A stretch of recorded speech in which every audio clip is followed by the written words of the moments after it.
جو بھارت صرف مسلمان نہیں، وہاں پہ اگر آپ دیکھیں دلیت جو تقریباً 200 ملین کے قریب دلیت وہاں رہتے ہیں، ان کے ساتھ بھی برے حالات ہیں. لیکن مسلمانوں کے ساتھ تو خاص طور پہ، کیونکہ مسلمانوں نے ہندوستان پہ حکومت کی ہے 800-900 سال، تو آر ایس ایس اور بی جے پی سے وہ ہضم نہیں ہو پا رہا. پھر اوپر سے جو بر صغیر تقسیم ہو گیا، پاکستان بن گیا، وہ بھی پاکستان کو بھی انہوں نے تسلیم نہیں کیا خندہ پیشانی سے. ابھی تک ان کے دلوں پہ یہ ہے کہ کس طریقے سے پاکستان اور بنگلہ دیش کو اکٹھا کر کے اکھنڈ بھارت بنایا جائے. لیکن یہ اب بہرحال ماضی کی بات نہیں، یہ ہو تو نہیں سکتا. پاکستان اللہ تعالیٰ کی ایک بہت بڑا معجزہ ہے، اور اس معجزے کو انشاءاللہ قیامت تک برقرار رہنا ہے انشاءاللہ. اچھا، آپ کو نہیں لگتا کہ دیکھیں جیسے یونائٹڈ نیشن میں جو ریزولوشن تھیں کہ دونوں ملکوں کو اپنی اپنی فوجیں نکالنی ہیں اور وہ اپنی فوجیں بھیجیں گے اور یہاں پہ ریفرینڈم کروایا جائے گا، کشمیری جو ہے وہ بہت زیادہ آپ آزاد کشمیر کے لوگوں کو زیادہ دیکھ لیں تو وہ لوگ کرٹیسائز کرتے ہیں کہ نہیں جی پاکستان اپنی فوجیں نکالے. جیسا کہ آپ جانتے ہیں کہ جب تک یونائٹڈ نیشن آرڈر نہیں کرتی ہے تو تب تک دونوں ملک اپنی فوجیں نہیں نکالیں گے. یہ بھی غلط فہمی ہے. ایک دیکھیے ریزولوشن پاس ہوئی تھی United nations commission for India and Pakistan. یہ ریزولوشن پاس ہوئی تھی، اگر مجھے صحیح یاد پڑ رہا ہے تو 16 جولائی کو 1948. یہ ایک ریزولوشن جس کے تحت یہ کہا گیا تھا کہ پاکستان اپنی فوجیں آزاد کشمیر سے نکالے. لیکن پاکستان کو چونکہ بھارت پہ اعتماد نہیں تھا تو ہم دوبارہ گئے اقوام متحدہ کے پاس، اور اس کے بعد پھر 23 دسمبر 1952 کو ایک اور ریزولوشن پاس ہوئی، اور وہ ریزولوشن تھی اقوام متحدہ کی سیکیورٹی کونسل کی، کمیشن کی نہیں، جس میں یہ اجازت دی گئی کہ پاکستان 3000 سے 6000 فوجیں آزاد کشمیر میں رکھ سکتا ہے، اور اس طرح بھارت کو اجازت دی گئی کہ 12000 سے 18000 تک فوجیں وہ رکھ سکتا ہے. تو یہ بات ضروری نہیں ہے کہ ہم فوجیں وہاں سے نکالیں اپنی. اصل بات یہ ہے کہ پہلے بھارت سے کوئی تسلیم کرنا پڑے گا کہ یہ تنازع ہے، اور اس تنازع کو اس طرح اقوام متحدہ کی قراردادوں کے مطابق حل کرنا ہے. اقوام متحدہ کی قراردادیں ہیں کیا؟ بنیادی طور پہ وہ حق خود ارادیت کی بات کرتے ہیں، اور وہ حق خود ارادیت صرف ان قراردادوں میں نہیں ہے. اگر دیکھیے اگر بنیادی مسئلہ یہ سمجھنا چاہیے کہ اگر اقوام متحدہ کی قرارداد نہ بھی ہوتی کشمیر پہ، تب بھی کشمیریوں کا یہ بنیادی حق ہے جو آپ ان سے نہیں چھین سکتے، کیونکہ یو این چارٹر میں ہے، انٹرنیشنل لاء میں ہے، universal declaration of human rights میں ہے. تو آپ یہ حق ان سے چھین ہی نہیں سکتے، چاہے قراردادیں ہوں نہ ہوں، ان سے کچھ فرق نہیں پڑتا. ایک قوم آزادی چاہتی ہے یا کہ خود ارادیت چاہتی ہے تو آپ ان کو دیجیے. یہ بنیادی فنڈامنٹل رائٹ ہے جو کسی انسان سے یا کسی قوم سے نہیں چھینا جا سکتا. It is as simple as that. باقی بھارت آپ کو ان چیزوں میں الجھاتا رہتا ہے، وہ کرتے رہتے ہیں کہ یہ نہیں ہوا وہ نہیں ہوا، یہ ساری بے معنی باتیں ہیں جہاں تک میں سمجھتا ہوں. اصل بنیادی چیز یہ ہے کہ کشمیریوں کا ان کو حق خود ارادیت ملنا چاہیے جو کہ تمام انسانوں قوموں کو ملتا ہے. جیسے کہ آپ بہت زیادہ ہسٹری کو پڑھتے بھی رہتے ہیں اور آپ کی اکثر جو ویڈیوز بھی میں نے یوٹیوب پہ دیکھی ہیں، آپ بات کرتے ہیں کشمیر کی، تو میں اس اکارڈنگ آپ سے یہ پوچھنا چاہتی ہوں کہ آپ کیا سمجھتے ہیں کہ جو 1927 میں مہاراجہ ہری سنگھ نے ایک اسٹیٹ سبجیکٹ لگایا تھا جس میں یہ 5 اکائیاں آتی ہیں اور یہ ایک ملک بنتا ہے، جیسے کہ آپ دیکھیں کہ اب لداخ پہ قبضہ تقریباً زیادہ نہیں تو کم از کم 1000 مائلز جو ہے وہ قبضہ چائنا نے کیا ہے، چائنا نے کر لیا. تو آپ کیا سمجھتے ہیں کہ اسی طرح دیکھیں اب کچھ حصہ 4000 مربع میل ہمارے پاس ہے اور زیادہ جو ہے وہ ہندوستان کے پاس ہے، آپ کو نہیں لگتا کہ وہ جو مہاراجہ کی ایک اسٹیٹ تھی جسے جو کشمیری ہیں وہ کہتے ہیں کہ وہ ہمارا اسٹیٹ کا بانی تھا، جیسے پاکستان کے بانی ہم قائد اعظم تھے، تو آپ کو نہیں لگتا کہ وہ اسٹیٹ اب ٹوٹتی جا رہی ہے؟ تو جس طرح 370 ہٹا، 35A ہٹا، ان سے ان کی جو شناخت تھی وہ چھین لی گئی. اب آپ کو نہیں لگتا کہ یہ معاملہ جو ہے یونائٹڈ نیشن یا اس طرف تو لے کے کوئی جا ہی نہیں رہا، نہ پاکستان کی طرف سے جایا جا رہا ہے، نہ یہاں سے وفد جاتا ہے جو پاکستان کی طرف سے بات کرے، کیونکہ پاکستان تو ہمیشہ کہتا ہے کہ میں ایک وکیل ہوں، لیکن بات نہیں کی جا رہی.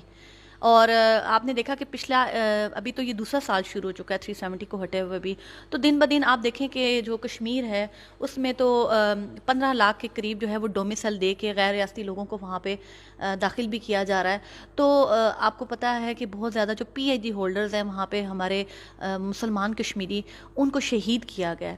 میں ان کے نام نہیں آپ پہ کاؤنٹ کرنا چاہتی، لیکن آپ میرے خیال سے زیادہ نیوز بھی دیکھتے ہیں، اور آپ کو پتہ ہے وہاں پہ خواتین کی عصمت دری کتنی کی جاتی ہے، وہاں پہ لوگوں کے گھروں کو جلا دیا جاتا ہے، تو اتنی بڑی وائلیشن ہوتی ہے، تو پوری دنیا جو ہے وہ خاموش ہے. اور ایک مہاراجہ کی جو اسٹیٹ تھی، دیکھیں جو حقیقت ہے اس کو ماننا چاہیے. جو کشمیری کہتے ہیں کہ آپ نے ہماری ریاست کے ٹکڑے ٹکڑے کر دیے ہیں، وہ پاکستان کو بھی ہمیشہ ملزم اس بات پہ الزام دیتے ہیں کہ قبائلی آپ کی طرف سے آئے تھے. تو آپ کیا کہتے ہیں کہ پاکستان کا کیا رول اس وقت رہا 1947 میں، اور ہندوستان کا کیا رول رہا؟ دیکھیے پاکستان کا رول تو بڑا سمپل ہے. جب اس وقت کے وزیر اعظم جانک سنگھ جو جموں اور کشمیر اسٹیٹ کے وزیر اعظم تھے، انہوں نے پاکستان اور بھارت کو اسٹینڈ اسٹل ایگریمنٹ کہا کہ بھئی ابھی ہم فیصلہ نہیں کر پاتے تو آپ یہ ایگریمنٹ ہم سے کر لیں کہ ابھی ہم کوئی فیصلہ کو ہمیں وقت تھوڑا دیجیے. تو پاکستان نے 15 اگست کو لیٹر لکھا جانک سنگھ کو جو وزیر اعظم تھے، اور ہم نے تو ایکسیپٹ کر لیا.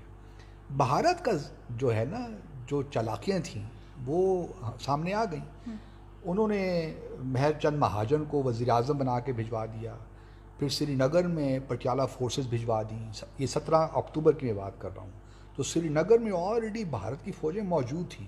تو یہ کہنا کہ پاکستان سے قبائلی یا انہوں نے سارا نظام دھرم برم کر دیا، بالکل بکواس بات، فضول بات ہے. اصل بنیادی وجہ ہے کہ بھارت کی جو نیت ہے وہ شروع سے ہی خراب تھی. پنڈت نہرو چاہتے ہی نہیں تھے کہ آزاد جو جموں کشمیر ہے وہ پاکستان کا حصہ بنے. تو انہوں نے مختلف سازشیں کی، ماؤنٹ بیٹن کو لگایا، راجہ ہری سنگھ سے پھر بی پی مینن جو ہے اور سارے جو مہر چند مہاجن، یہ سارے لوگ اکٹھے ہوئے. انہوں نے پھر زبردستی مہاراجہ ہری سنگھ سے سائن کروایا. اس میں بھی اختلافات ہیں. کچھ لوگ کہتے ہیں کہ G20، اگر آپ مہر چند مہاجن کی کتاب پڑھیے جو چیف جسٹس آف انڈیا بھی بنے بعد میں، جو وزیر اعظم تھے جموں اور کشمیر کے، وہ کہتے ہیں کہ 27 کو سائن ہوا تھا انسٹرومنٹ آف ایکسیشن. وی پی مینن کہتے ہیں، ان کی آٹو بایوگرافی ان کی پڑھی کتاب، تو وہ کہتے ہیں 26 کو سائن ہوا تھا. تو جو دو مین کردار تھے وہ آپس میں اختلاف ہی کر رہے ہیں. اور پھر ہم نے آج تک اوریجنل انسٹرومنٹ آف ایکسیشن بھی نہیں دیکھا. بہت سی دیکھیں غلطیاں ہو گئی ہیں، ہم مانتے ہیں پاکستان نے بھی غلطیاں کی ہوں گی کچھ نہ کچھ کہیں نہ کہیں، لیکن اس کا مقصد ہرگز یہ نہیں ہے کہ پاکستان اور بھارت کی جو، اور خاص طور پہ بھارت کی جو سازشیں ہیں اس کا جو ہے وکٹم کشمیری بنے. بالکل. یہ میں اس آرگومنٹ کے خلاف ہوں. اگر پاکستان نے بھی کچھ کیا غلط یا انڈیا نے بھی کیا ہے تو اس کی سزا کشمیریوں کو کیوں ملے؟ کشمیریوں کو تو باہر ان کا حق ملنا چاہیے. میرا بنیادی جو ہے جو آرگومنٹ ہے وہ یہی ہے. باقی ٹھیک ہے، پاکستان میں بھی ممکن ہے کچھ غلطیاں کر لی ہوں، لیکن بھارت کی جو سازشیں ہیں اس کا کوئی مقابلہ نہیں ہے. بھارت نے، آپ دیکھیں نا 5 اگست کے بعد جو سازشیں ہو رہی ہیں، خیر یہ تو ہمیں معلوم تھا، RSS کا جو ایجنڈا تھا کہ اس کو ٹرائیفرکیٹ کرنا ہے، جموں اور کشمیر کو اس کے 3 حصے بنانے، ابھی 2 بنے ہیں. پھر انہوں نے آبادی کا تناسب بھی تبدیل کرنا ہے، یہ بھی ہم سب جانتے ہیں. تو یہ کوئی نئی بات نہیں تھی، ہمیں یہ 2014 سے معلوم تھا کہ یہ ہو رہا ہے. اور ہم اپنی حکومت سے کہتے بھی تھے، اس زمانے میں دہلی میں تھا، حکومت سے بار بار کہتا بھی تھا کہ یہ ہونے والا ہے، ہمیں کوئی اسٹریٹجی بنانی چاہیے. لیکن بدقسمتی کے ساتھ اس وقت کی حکومت نے خاص توجہ نہیں دی. اچھا سر، میں آپ سے پوچھنا چاہتی ہوں، آپ بتائیں کہ کشمیر کا جو حل ہے وہ کیا ہے، کیونکہ ان کی جو ریاست ہے جس کی وہ مانگ کرتے ہیں، چاہے وہ خود مختار ہو، چاہے وہ الحاق پاکستان ہو، بیسیکلی جو اصل میں 5 اکائیاں تھیں وہ تو کچھ چائنا کے پاس چلے گی، کچھ پاکستان کے پاس ہے، کچھ ہندوستان کے پاس ہے. ان کی تو اسٹیٹ ٹوٹ چکی ہے، ان کا ایک ملک ٹوٹ چکا ہے، اور ظلم بھی ان پہ کیا جا رہا ہے، ان کو وہ حقوق بھی نہیں دیے جا رہے. تو اب آپ کو کیا لگتا ہے کہ پاکستان کو کیا اقدامات کرنے چاہیے کشمیر کی آزادی کے لیے؟ دیکھیے پاکستان کو پہلے تو یہ یاد رکھیے کہ کوئی بھی سلوشن آپ نکال لیں، اگر وہ کشمیریوں کو قابل قبول نہیں ہے تو وہ زیادہ عرصے تک چل نہیں سکتا. تو جو بھی سلوشن ہوگا وہ پہلے کشمیریوں کو، اور ہمارا تو ماننا یہی ہے کہ ان کو حق خود ارادیت ملنا چاہیے. اب کیا ہوتا ہے آئی ڈو ناٹ نو، بہت سی چیزوں پہ ڈیپینڈ کرتا ہے کہ کشمیر کے اندر سیاسی جد و جہد کیسے چلتی ہے، آیا ریزسٹنس کیسے بڑھتی ہے، بہت سی چیزیں ہیں.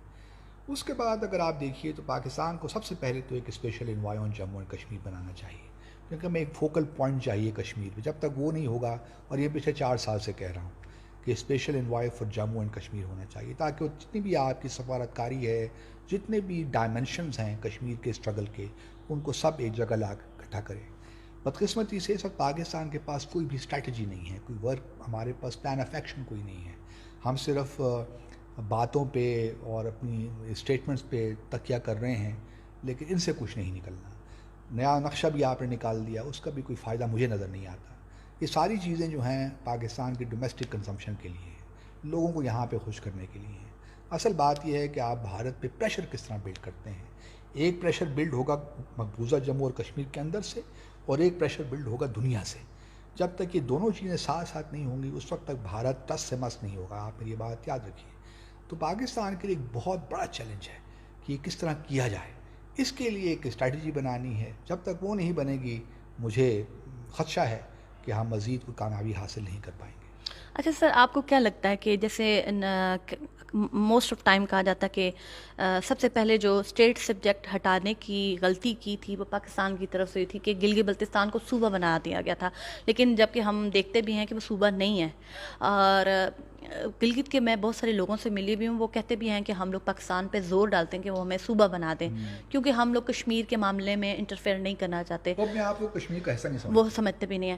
تو آپ کیا سمجھتے ہیں کہ جو جموں اینڈ کشمیر کے جو لوگ ہیں، جو ادھر ہمارے آزاد کشمیر کے لوگ ہیں، جو ادھر والے جموں کے لوگ ہیں، ان کا آپ مجھ سے زیادہ بہتر ہسٹری سمجھتے ہیں کہ یہ جو علاقے تھے یہ پہلے پنجاب کا حصہ ہوا کرتے تھے 1826 سے پہلے، اور جب مہاراجا نے ان کو پرچیز کیا تو پھر یہ جموں کی ایک اسٹیٹ بننا شروع ہوئی اور یہ ایک کشمیریت کہلانے لگی.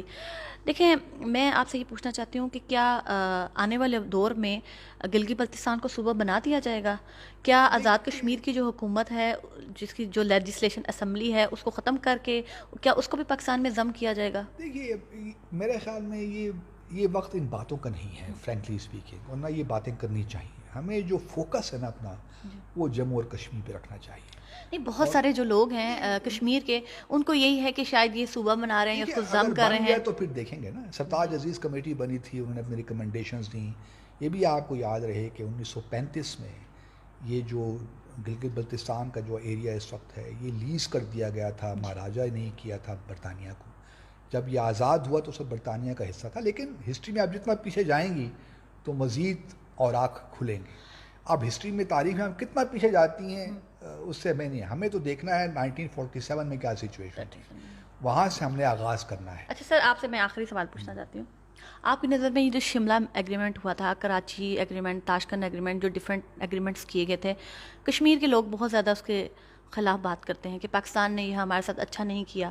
آپ کی نظر میں یہ اس وقت کی ضرورت تھی، تو آپ کیا سمجھتے ہیں کہ ان معاہدوں کی اب کیا اہمیت ہے؟ یہ دیکھیے، تاشقند تو کچھ ایسی چیز ہیں. اصل چیز شملہ ایگریمنٹ اگر آپ اسے کہہ لیں، یا کراچی کا ایگریمنٹ، شملہ ایگریمنٹ لے لیں آپ. دیکھیے، لوگ کہتے ہیں کہ جی پاکستان کو یا کشمیر کو نقصان پہنچا. میں اس طرح نہیں دیکھتا اس کو. وہ ایک خاص صورتحال تھی، پاکستان انڈر پریشر تھا، اور کشمیر میں اور جو ہے سب پاکستان، ایسٹ پاکستان بنگلہ دیش بن گیا. ہم بڑی مشکل میں تھے اس زمانے میں. لیکن میں پھر بھی سیلیوٹ کرتا ہوں اس زمانے کے لوگوں کو جنہوں نے مذاکرات کیے بھارت کے ساتھ جا کر. دیکھیے شملہ ایگریمنٹ میں بھی کشمیر کا ذکر ہے، اور یہ کہیں نہیں لکھا ہوا. ٹھیک ہے، ہم نے یہ ضرور کہا ہے کہ ہم بائیلیٹرلی حل کریں گے، لیکن اگر آپ شملہ ایگریمنٹ کو پڑھیں تو وہ شروع اس سے ہوتا ہے کہ جو دونوں ممالک ہیں وہ UN چارٹر کے تحت کام کریں گے. تو اس کا ہرگز مطلب یہ نہیں ہے کہ اگر ہم شملہ بائیلیٹرلی بات کر رہے ہیں تو UN کی ریزولوشن ختم ہو گئی ہیں یا وہ irrelevant ہو گئی ہیں. ایسی ختم کوئی بات نہیں ہے. لیکن اب یہ 5 اگست کے بعد لوگ کہہ رہے ہیں کہ شملہ ایگریمنٹ irrelevant ہو گیا ہے. کسی حد تک بات ٹھیک بھی ہے، لیکن ہم مطلب یہ ہے کہ ان چیزوں میں پڑھنے کی بجائے میں ذاتی طور پہ میرا ایمفیسس ہمیشہ یہی رہتا ہے کہ آگے کی سوچیں، آگے کیا کرنا ہے، کس طرح آگے بڑھنا ہے. شملہ ایگریمنٹ سے نکلنا بھی ہے تو کیوں نکلنا ہے، اور اگر نکلیں گے تو اس کے پروز اینڈ کونس کیا ہوں گے. سب چیزوں کو غور کر کے ہر قدم لیں. کوئی قدم دیکھیے، کشمیر کی جدوجہد میں بہت سی قربانیاں دے دی گئی ہیں. کوئی بھی اسٹیپ جو ہے وہ آئسولیشن میں نہیں لینا چاہیے، وہ ایک پوری اسٹریٹجی کا حصہ ہونا چاہیے آپ کی.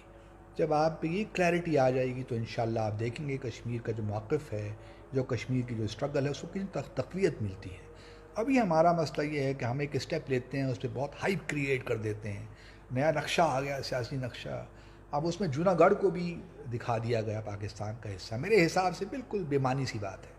جونا گڑھ میں دیکھیے ایک مسلمان رولر تھا، زیادہ آبادی ہندوؤں کی تھی. تو آپ کیا بتانا چاہتے ہیں اس کو شامل کر کے؟ اور پچھلے 70 سال میں تو آپ نے اس کا ذکر نہیں کیا. 5 اگست کے بعد آپ کو جونا گڑھ یاد آ گیا. تو یہ ساری چیزیں جو ہیں جن میں سوچ بچار کے بعد ایک اسٹریٹجی کے طور پہ کرنا چاہیے، کوئی اسٹیپ اپنے طور پہ نہیں لینا چاہیے، اس سے آپ کو کشمیر کی جدوجہد کو نقصان ہوگا میرے حساب سے۔ اس لیے میں بار بار حکومت سے یہی کہتا ہوں کہ خدا را ایک اسپیشل انوائے اپوائنٹ کر لیجئے، ایک اسٹریٹجی بنا لیجئے، پھر آپ دیکھیے کشمیر انشاءاللہ کہاں سے کہاں پہنچتا ہے اس کی جدوجہد۔ سر آپ کا بہت بہت شکریہ، آپ نے ہمیشہ کشمیر کی بات کی ہے۔ میں آخر میں یہ کہنا چاہوں گی کہ بہت زیادہ جو ہیں وہ لوگوں کو خدشات ہیں، اور میں چاہوں گی کہ وقتاً فوقتاً مختلف لوگوں سے مل کے جو ہے ان کی رائے لی جائے، اور کشمیر کے لوگوں کو بھی میں یہی کہوں گی کہ جب تک آپ لوگ خود آپس میں متحد نہیں ہوں گے اور پاکستان کے ساتھ کھڑے نہیں ہوں گے، پاکستان کو بھی چاہیے کہ وہ کشمیریوں کی آواز بنے اور پوری دنیا میں کشمیر کی جو پرابلمز ہیں ان کے بارے میں بات کرے، اور یونائٹڈ نیشن پہ پریشر ہونا چاہیے کہ وہ اپنے ہی کیے ہوئے جو قراردادیں ہیں ان کے مطابق کشمیریوں کا حل نکالے۔ شکریہ، جزاک اللہ۔